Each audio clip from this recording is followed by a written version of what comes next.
It's like I'm watching actual shonen. Hello everybody, Tajri on the Guy 3 here, and welcome back to Pokemon XY&Z Anime Review. Today we'll be doing the review of two episodes. We'll be doing the review of episode 43, The Megalithic Advances, Kalos Defense Line, and episode 44, Zygarde Fights Back, the final battle for Kalos. Oh boy, well, I'm going to tell you guys this right now, and yes, I'm going to keep it simple on this review. I'm going to only keep it on these few pages. And the reason of such being, I really want you guys to see this one for yourselves. Like, warning, there'll still be spoilers in this review because it's a review. We review over the events that happened in both episodes. But I still encourage you guys to watch this episode, hell, before, after, whatever. I would encourage everyone to watch this episode, these two episodes, because both of these episodes were damn good. And I mean, not just, oh, this is good as in best XYZ episode ever, or best XY episode. These two episodes to me were the best episodes in Pokemon. Like the series, all of it. I mean, since Ash has been in every region, you count every episode as, like, this is it. This is all of Ash. All of it is. So I count this as part of his lifestyle, which means, yeah, best episodes of Pokemon ever. Like, period. So, first off, let's get started with the plot summary. Lysander gets defeated within the first 2 minutes of the episode, and then he ends up pulling a huge, like, suicide deal where he falls off of the Prism Tower. While this is happening, Sycamore and the others successfully get Chessman while he was sick, but it turns out that things start to go awry. They meet up with Steven Stone, and Chessman's, like, energy ends up getting sucked into the machinery or whatever and gets activated in order to turn on this giant rock Zygarde powered by the Megaglyph. While that's happening, they try to retreat to the helicopter because the whole place was going down.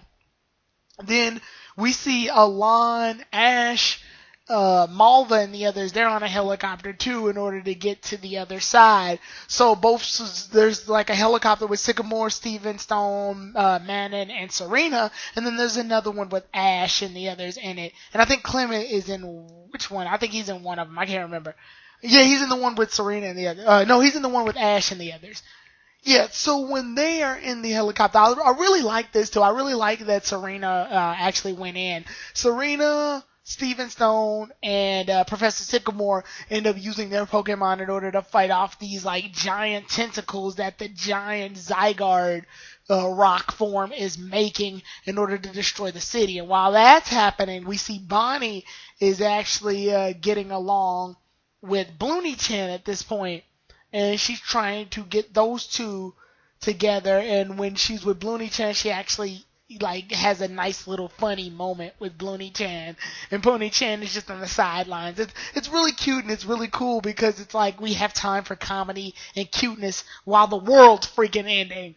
And then we end up going back to the action. Team Rocket's giving the scoop on everything that's going down, but they almost end up getting destroyed as well because of all the, like, chaos that was happening. But it was pretty cool just seeing Team Rocket actually be really helpful in this episode. They were really helpful in this episode and the next episode. So yeah, things just looked really cool when they were throwing assistance in. Then, when things look kind of bad for Serena's group, Ash's group comes in for the save. So we got Ash's group and Serena's group teaming up in order to fight off against the Megaglyph Zygarde. And when they're fighting off against Megaglyph Zygarde, somehow Ash Greninja has the ability to sense where Chessman is. Not really sure why. I'm guessing it's just, I don't know, the power of Mega Synchro Energy. Yeah, there's no real explanation. I guess just because he's a ninja and he can sense those things. So we get this really cool sequence where Greninja is like, I guess you could say ninja gliding. It's one of the things that ninjas do. He's like ninja gliding towards Megaglyph Zygarde while Charizard X is headed down and Mega Metagross and Garchomp and all of them. They're all coming down, and Pikachu's like on top of Charizard, and it looks really cool because they're all just attacking all the Zygarde vines and getting them out the way. And then Ash ends up allowing a marker to be placed on Megaglyph Zygarde's core to where they need to get Chespin out, because if they can get Chespin out, then the whole thing shuts down. Because when Chespin got hit with that laser way back in Mega Evolution Act 4? Yeah, way back in Mega Evolution Act 4, it got infected with like energy from Zygarde, and it can use that energy from Zygarde in order to power the Megaglyph Zygarde. So, what ends up happening is that they end up successfully hitting the Megaglyph Zygarde with the Water Shuriken, and then after that, things look kind of bad as they're all ensnared and wrapped up in these giant, huge black and red vines. So it looks like things are looking down for our heroes. Then all of a sudden, we get the Vivo theme from X and Y. The original opening for X and Y plays, and we see every last gym leader. Yes, that's right. From Viola to Wolfric, every gym leader that Ash fought in this series comes in to help, and they're accompanied by these cool little like title cards with their names. It's kind of weird that Clement doesn't get one, but that's because he's like awkwardly in the battle along with Bonnie and Blaziken Mask and all of that. So yeah, like he wasn't in the position to get one, but I still think it's kind of cool that each gym leader did get like one. It's kind of weird saying that the gym leaders are using primarily the Pokemon that gave Ash the most troubles in their gym battle, though. So, because we end up getting moments like Valerie with Spritzy and Grant with Tyrun. It's like those two Pokemon should be evolved by this point, but whatever. So then we move on to the next episode. And in the next episode continues right off from where the last one left off, so they made the mission clear. They need to go in there, and they need to get Chespy. So it's really cool how this happens, too. We see that Serena, Bonnie, Manon are all in one spot, and they're not going to fight, but they need to protect Bonnie and Pony-chan and the other. They need to protect them. So while that's happening, Ash and Alon go in, and they run up the vines in order to get to the Zygarde core. While they're headed up there, Megaglyph Zygarde is trying to swack them away with the vines, and freaking Karina comes in with Mega Lucario, knocks the vines out the way, and it's just a cool sequence. It's almost like a video game, if you will, or like, watching, like I said, an actual shonen anime, or like Gurren Lagann or something. It's cool, because like each of these vines are coming in, and the gym leaders one by one are attacking each of the vines, getting them out the way so that Ash and Alon can advance. One by one, they're just knocking the vines away and away and away, and it's cool that like Viola came in flying on Viola came in flying on Vivillon. She almost gets killed, but Grant comes in for the save, and I thought that was really cool because like immediately they get shipped right after this. It's like, wow, this right here, it's clear that these two need to be in a relationship.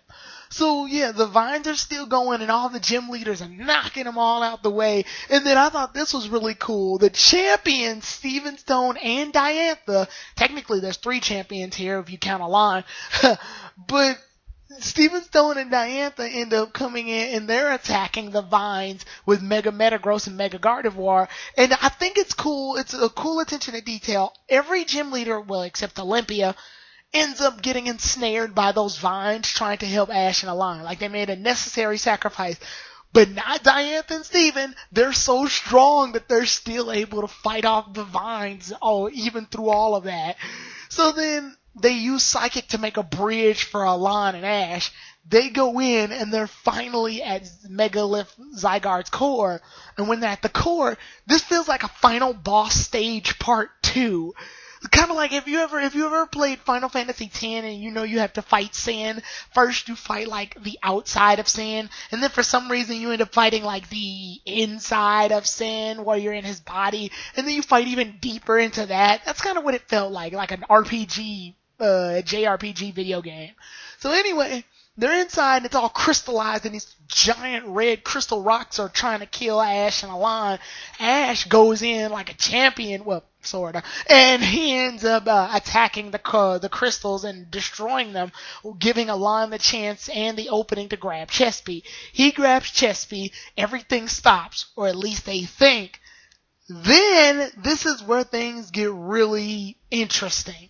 When everyone thought that it was all over and the day was saved, Lysander comes out of pure nowhere, much like Seymour from Final Fantasy X, comes out of pure nowhere, uses the little like giant machine on his wrist to bring Megaglyph Zygarde to life, and it continues its onslaught because it's headed towards Anastar City to get the Megaglyph from there, because if it gets the energy from there, it's basically all over.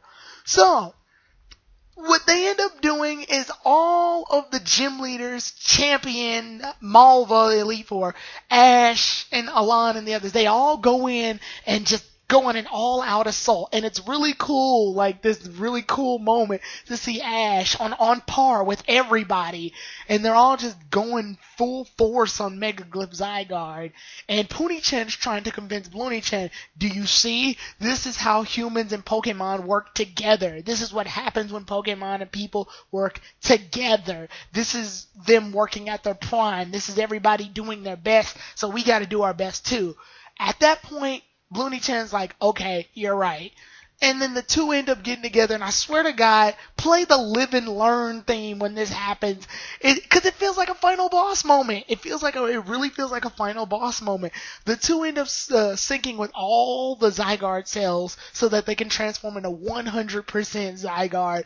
100% Zygarde goes in and is like brawler. Oh, quick side note, Blaziken Mask ends up getting revealed as Clement's father, which was obvious. It's just Clement and Bonnie know now. Anyway, back to the fight. Perfect Zygarde ends up fighting off against Megaglyph Zygarde, and the two are just brawling it out. Megaglyph Zygarde ends up getting hit with extreme speed, and then there's this cool little, like, dragon boost mode to it. So he pierces through him, and then Ash and Alon end up attacking Lysander so that they can knock the machine away. After that, Perfect Zygarde ends up using this giant Z attack, the giant Terra Z, and ends up pretty much killing Lysander, because that's what happened. Like, he got blown away. The attack is huge. And then after that, it's all over. The day is saved. There's no more Megaglyph Zygarde. Everything sort of goes back to normal. Perfect Zygarde transforms back into Bloony-chan and Pony-chan, and then they go away so that they can use their power in order to restore the city back to normal somewhat. Like, they can't restore the damages done to the city, but they can bring the vines back. So that was a really nice moment. And then basically after that, everybody's saying it's all said and done. Bonnie is missing the crap out of Pony-chan. Pony-chan and Bloony-chan aren't dead. They're just sort of like, they've used up a lot of energy, so they gotta go into hiding for a while. So after that, the day is saved. Ash and Pikachu have this nice little moment looking off into the sunset. It's kind of weird they talk during that, but whatever. It's a nice moment. And then the day is saved. So most of my thoughts will be given during the group discussion with KG and the others. So look forward to that later during the week. But anyway, the next episode is we start at 0, Clement's decision. So I'll see you all then, everybody. Go check out this episode. It's really great. You will not be disappointed by these 2 episodes. So I'll see you all then, everybody. Tyrone the God 3, out.